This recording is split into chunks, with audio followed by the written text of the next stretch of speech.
এই যে ফোনটি দেখছেন এটা দেখতে হুবহু আইফোনের মতো, কিন্তু এটাকে বলা হয় গরিবের আইফোন। কারণ এই ফোনটি হলো রিয়েলমির একটি লোয়ার বাজেটের ফোন।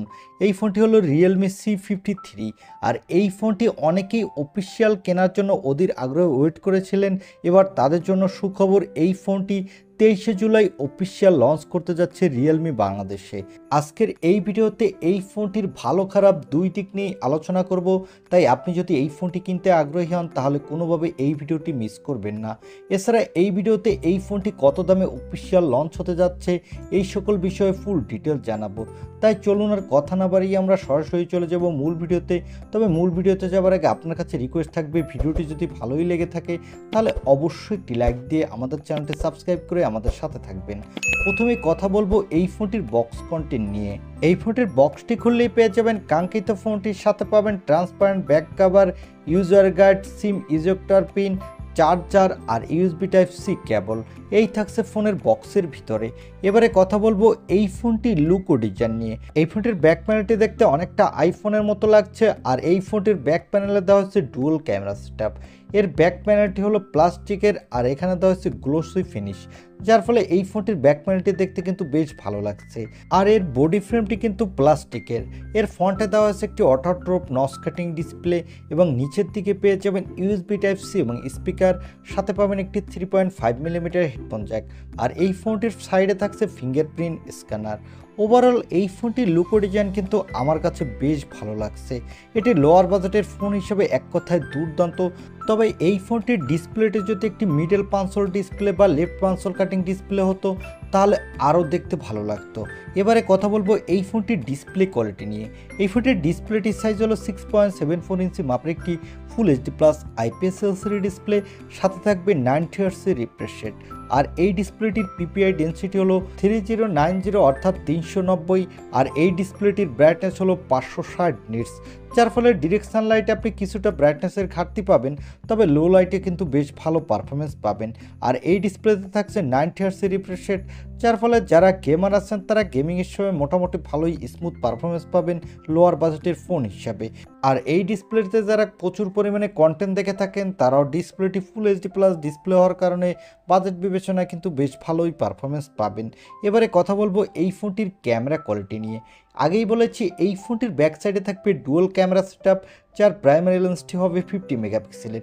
এর অ্যাপারচার হলো f1.8, যার ফলে আপনি লো লাইটে কিন্তু মোটামুটি ভালো পারফরমেন্স পাবেন। এবং এখানে থাকবে একটি ডেপথ সেন্সর, তবে কত মেগাপিক্সেলের ডেপথ সেন্সর থাকবে তা জানা যায়নি। এই ফোনটির ব্যাক ক্যামেরা দিয়ে কিন্তু আপনি full HD plus video record করতে পারবেন, সাথে বাজেট বিবেচনায় আপনি মোটামুটি কোয়ালিটির ফটোগ্রাফি তুলতে পারবেন। তবে আমার কাছে মনে হচ্ছে এখানে মিনিমাম 5 মেগাপিক্সেলের একটি আল্ট্রা ওয়াইড লেন্স দেওয়া উচিত ছিল, তাহলে ক্যামেরা পারফরমেন্স আরেকটু বেটার হতো। এখানে সেলফির জন্য পাবেন 8 মেগাপিক্সেলের সেলফি ক্যামেরা। এর অ্যাপারচার হলো f2.0। এই ক্যামেরাটি দিয়ে আপনি এইচডি ভিডিও রেকর্ড করতে পারবেন, সাথে মোটামুটি কোয়ালিটির সেলফি তুলতে পারবেন। এই ফোনটির ফ্রন্ট এবং ব্যাক ক্যামেরা সেকশন কিন্তু আমার কাছে অ্যাভারেজ লেগেছে। এবারে কথা বলবো এই ফোনটির অন্যতম হাইলাইটের সেকশন, এই ফোনটির প্রসেসর নিয়ে। এই ফোনটিতে প্রসেসর দেওয়া হচ্ছে ইউনিসকের টাইগার সিরিজের T612 প্রসেসর। এই প্রসেসরটি 12 ন্যানোমিটার আর্কিটেক্টে বিল্ড, তবে এই প্রসেসরটি হলো লোয়ার বাজেটের একটি প্রসেসর। এখানে আপনি মোটামুটি ভালো মাল্টিটাস্কিং করতে পারবেন, তবে গেমিংয়ের ক্ষেত্রে ততটা বেটার পারফরমেন্স পাবেন না, এখানে ক্যাজুয়াল গেমিং করতে পারবেন। আর এই ফোনটিতে আউট অফ দ্য বক্স পাবেন অ্যান্ড্রয়েড 13। এর ব্যাকএন্ডে পাবেন Realme UI-D। এখানে সিকিউরিটির জন্য পাবেন সাইড মাউন্টেড ফিঙ্গারপ্রিন্ট সেন্সর। এর সেন্সরটি মোটামুটি ফাস্টই হবে। এবং ব্যাটারির জন্য পাবেন 5000 mAh-এর একটি ব্যাটারি, সাথে পাবেন 33 ওয়াটের একটি ফাস্ট চার্জার। কোম্পানি ক্লেম করছে এই চার্জারটি দিয়ে আপনি 50% চার্জ 31 মিনিটেই ফুল করে নিতে পারবেন। এই ফোনটি মার্কেটে আপনি দুইটি কালার ভেরিয়েন্টে পাবেন, একটি হলো চ্যাম্পিয়ন গোল্ড, অন্যটি হলো মাইটি ব্ল্যাক। আর এই ফোনটিতে ভালো ব্যাপার হলো এখানে থাকছে extra dedicated micro SD card slot.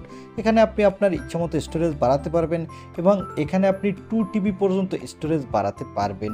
আর এই ফোনটিতে পেয়ে যাবেন LPDDR4X র্যাম, সাথে পাবেন UFS 2.1 স্টোরেজ, যার ফলে লোয়ার বাজেটের ফোন হলো এই ফোনটির র্যাম এবং রোম স্পিড কিন্তু ভালোই ফাস্ট হতে যাচ্ছে। যাচ্ছে। এই ফোনটি বাংলাদেশের মার্কেটে 2টি র্যাম রম ভেরিয়েন্টে লঞ্চ হতে যাচ্ছে। এর বেস ভেরিয়েন্টে হবে 4 128 GB, টপ ভেরিয়েন্টে হবে 6 128 GB। আর এই ফোনটি ইন্ডিয়াতে আজকে অফিসিয়াল লঞ্চ হতে যাচ্ছে। তবে ইন্ডিয়ান ভেরিয়েন্টের সাথে বাংলাদেশের ভেরিয়েন্টের কিছুটা পার্থক্য থাকছে। ইন্ডিয়ান ভেরিয়েন্টেতে ক্যামেরা থাকবে 108 মেগাপিক্সেলের, আর বাংলাদেশি ভেরিয়েন্টেতে ক্যামেরা থাকবে আগেই বলেছি 50 মেগাপিক্সেলের। আর সব কিছু সেম থাকবে এবং এই ফোনটির দাম হবে ইন্ডিয়ান মার্কেটে প্রায় 12,000 রুপির আশেপাশে এবং এই ফোনটির দাম হবে বাংলাদেশের মার্কেটে 14,999 টাকা, অর্থাৎ প্রায় 15,000 টাকা। এবারে এই ফোনটির ভালো খারাপ কিছু দিক নিয়ে আলোচনা করব। প্রথমেই ভালো দিকগুলো বলবো। এই ফোনটির ভালো দিক হলো এই ফোনটির ডিজাইন। এই ফোনটির ডিজাইনটি কিন্তু 15,000 টাকা বাজেটের মধ্যে এক কথায় দুর্দান্ত। 15,000 টাকা বাজেটের কোনো ফোনে আমরা সাধারণত এরকম ভালো ডিজাইন পেয়ে থাকি না। আর এই ফোনটি কিন্তু বেশ স্লিম একটি ফোন, কারণ এই ফোনটির থিকনেস হলো 7.5 মিলিমিটার এবং ওজন হলো 182 গ্রাম। তাই হাতে নিলে কিন্তু আপনার বেশ ভালো লাগবে এবং ভালো একটি ফিল পাবেন। তবে এই ফোনটির খারাপ দিক হলো এই ফোনটিতে দেওয়া হয়েছে water drop notch cutting display. 2023 সালে এসে আসলে সত্যিকারে ওয়াটার ড্রপ নচ কাটিং ডিসপ্লেটা মানায় না এবং এই ফোনটির ফিঙ্গারপ্রিন্ট সেন্সরটা কিন্তু কিছুদিন পর স্লো হয়ে যাবে। কারণ আমরা সবসময় দেখে থাকি যে রিয়েলমির ফিঙ্গারপ্রিন্ট সেন্সর সাধারণত এই বাজেটের ফোনগুলোতে কিছুদিন যাওয়ার পরে স্লো কাজ করে। এই ফোনটিতে কিন্তু আপনি ভালো গেমিং করতে পারবেন না, কারণ এই প্রসেসরটি গেমিংয়ের জন্য না। এছাড়া ওভারঅল এই ফোনটি অ্যাভারেজ, কারণ এখানে ক্যামেরা সেটআপও ততটা ভালো না আবার ততটা খারাপও না, অ্যাভারেজই বলা যায়। এই ছিল Realme C53 এই ফোনটির একটি রিভিউ। আপনি যদি অফিসিয়ালভাবে ভালো লুকো ডিজাইনের একটি ফোন কিনতে চান তাহলে এই ফোনটি নিতে পারেন, কিন্তু আপনি গেমিংয়ের দিক থেকে ভালো একটি ফোন কিনতে চাইলে বা ক্যামেরার দিক থেকে ভালো ফোন কিনতে চাইলে তাহলে আমি বলবো এই ফোনটি আপনার জন্য না নেওয়াটাই বেটার হবে। এই ছিল Realme C53 এই ফোনটির ফুল ডিটেলস। আই হোপ ভিডিওটি আপনার ভালো লেগেছে। আর ভিডিওটি যদি ভালোই লেগে থাকে তাহলে অবশ্যই একটি লাইক দিয়ে আমাদের চ্যানেলটি সাবস্ক্রাইব করে পাশে থাকা বেল আইকনটি প্রেস করে রাখুন। দেখা হবে নেক্সট ভিডিওতে। আজকের মতো আল্লাহ হাফেজ।